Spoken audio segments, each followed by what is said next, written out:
I think it's very clear that we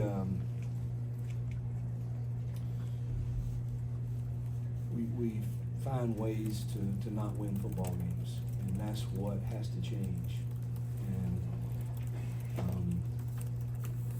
that locker room is a good enough football team to play with anyone and to win games. Creating that mentality that it believes you're going to, and finding ways to do it, and to do your assignment when it's called on in critical moments, like you did the entire first half, is things that we've got to get corrected if we want to experience the joy of winning these close, tough SEC football games. And that's really the way I see it. We felt great about the preparation, felt great about coming into this game, felt like we were going to win the game, and here I am feeling again that we don't quite know how to do that. And got to look at, again, all aspects of it, from coaching to making critical plays at critical moments. And why do we not execute the same defensive calls that we executed in the first half, in the second half, in critical moments? Just all of those things is just they compound into helping us find ways to not have success on the winning side of the scoreboard. And I'm not trying to take anything away from Georgia or previous opponents, but I really feel that way. I don't know if it's I feel like it's more us finding ways not to win games. All right, first couple I saw were Jason, Mike, and Daryl over here. Front row, right. You talk about kind of those winning plays, 7-0 down there, 2nd and 2, I think, and have a 4-yard loss. Kind of walk us through maybe that. Yeah, that we wanted to be sequence. aggressive. We had a reverse we really loved. I think he would have scored. I think if we'd got the pitch to him, he walks in.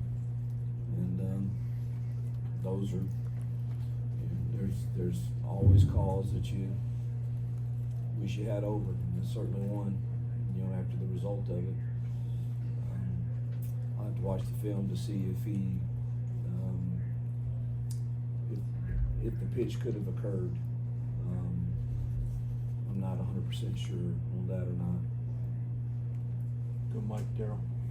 Coach, we're 6 games into the season, so the ends of these games are starting to look like established patterns.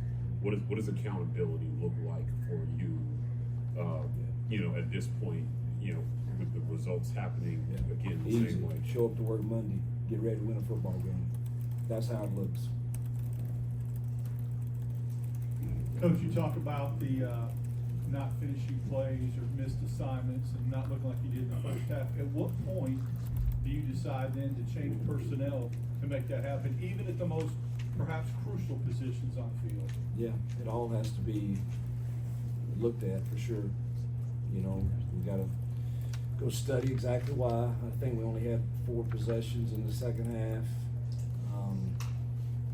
They ate up a lot of the clock, not counting the 2-minute drill there at the end. And we got to go look at why those did not have success. Obviously the plan was good from the first half. I knew Georgia was really good at making adjustments. They started stopping all the zone game. Probably should have stayed with more perimeter option runs for Jackson and the perimeter. Had some throws there, just didn't complete them. Jacob.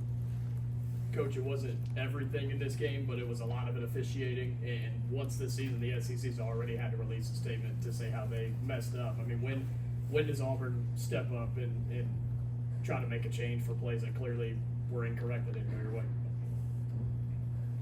I have no clue. It's not the Auburn part I'm worried about. I know who our president and administration and AD are and how they feel, and sure feels like we're not getting many breaks, and It's difficult to take for sure. Even on the, I mean, there's a lot of things, but, you know, felt like we broke the plane. All you have to do is the ball, just the nose of the ball just has to break the plane.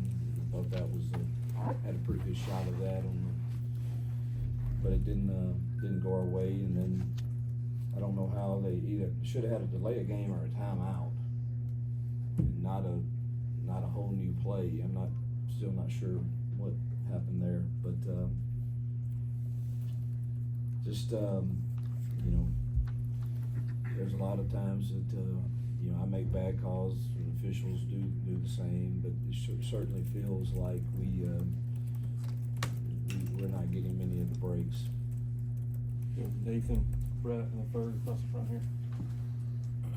For Jackson, after that play, after the fumble, did you feel like that was kind of a, you know, a bit of an emotional swing for you guys on the sideline, or was it not that? Did you feel like that play kind of affected you guys? I really didn't think like it affected us.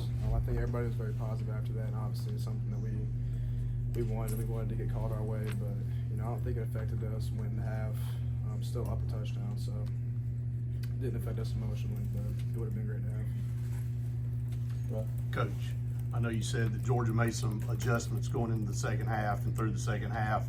You guys had probably one of the best halves of offense in the first half in SEC play. What did they do exactly that changed? You guys only had 3 first downs in the second half.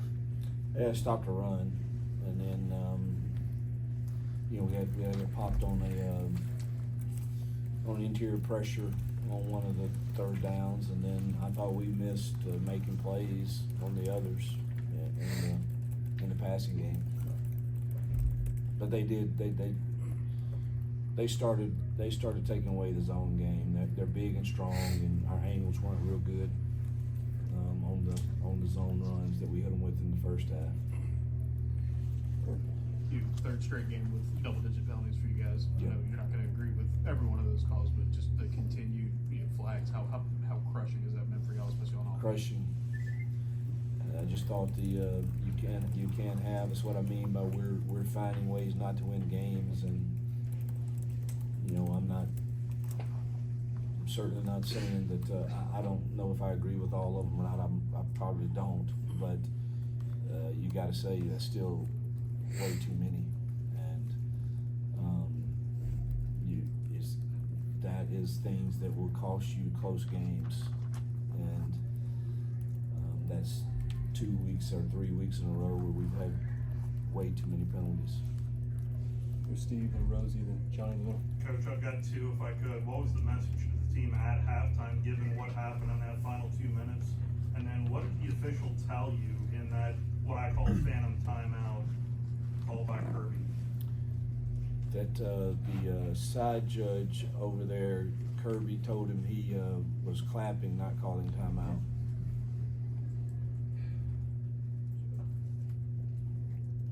What was your other question? Your halftime message. I was going to win the game. I mean, they hadn't stopped us yet. You know, we really could have easily had 21 points at half, and you're sitting there with 10, and so I felt, and our defense played outstanding. You know, other than that last drive, where they got 3 points right before the half, which, you know,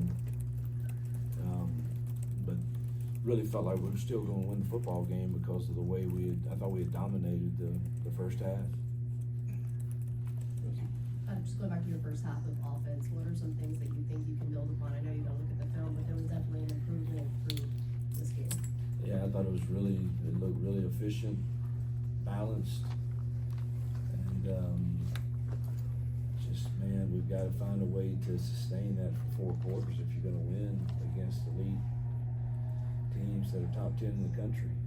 You can't play just 2 halves of it and expect, you know, for the other team, they're not going to quit, and they're going to find ways to make plays, and they did do that, and you know, we've got to find a way as coaches and players to, you know, figure out a way to, and it looked really good there, and now we got to find a way to do that for 4 quarters. Johnny, you can go and fire away. I don't know if I can get a mic to you back there. After that call goes against you at the end of the first half, did you feel a deflating sense Did. from inside the locker room, like you guys weren't gonna go out there and? Well, I'll say this, I didn't feel it at half, I think I was more pissed off and everybody was ticked off at half, but the second half didn't feel like it had the same energy. And this was another thing, what I mean by like, us not really believing you're gonna win the football game. And, I could be wrong on that, but, no, I didn't really feel any deflation at halftime. I mean, you're ticked off, because you know you left points out there that you felt like, your kids had gone and earned, but, you know, some of the credit goes to Georgia for the second half too, but, I don't know, it didn't look like we played with the same physicality and energy maybe. Now you know, losing B. Frazier hurt for sure. He was a big part of our plan, and we're not built, at tight end like, we don't have a lot of depth there for a guy that can play hand in the dirt and be a threat in the passing game. He couldn't go in the second half. That hurt us some too, for sure. But didn't feel like we played with the same physicality. I don't know if that has anything to do with the call going against us or not. One more on this side and we're done. Oh, and B-Matt, sorry, two more on this side. Coach, in the first half, a review goes on a catcher, an incomplete pass. They go back and find targeting on Kane Lee with Gunnar Stockton. In the second half, you feel like Auburn was the victim of a targeting penalty with Preston Howard right around the first down marker. What was the conversation on why there was not a review and a drive that ultimately ended in a turnover on downs? Yeah, it cost me a timeout. Said that there wasn't enough contact to the head area. Ryan, last one. Your Lions completion to receiver 13 yards. Did you see some opportunities in the second half that you just didn't take advantage of when they stopped the running game to maybe get the ball down the field more? Well, we didn't have enough plays, truthfully. You know, really, we had, I think we had Eric open on a deep one, and Jackson had somebody I think it was just a kind of a bang deal that that's close to, again, making that play, you know, whether it's us sustaining a protection a half second longer, standing in there and making a throw, or whether it's making that catch, or, you know, those things are just so magnified right now. And, but yeah, we didn't really have enough opportunities with the 2 3 and outs, I guess it was, and then them holding the ball the whole half. All right, thank you, Coach. Yep. Thank you.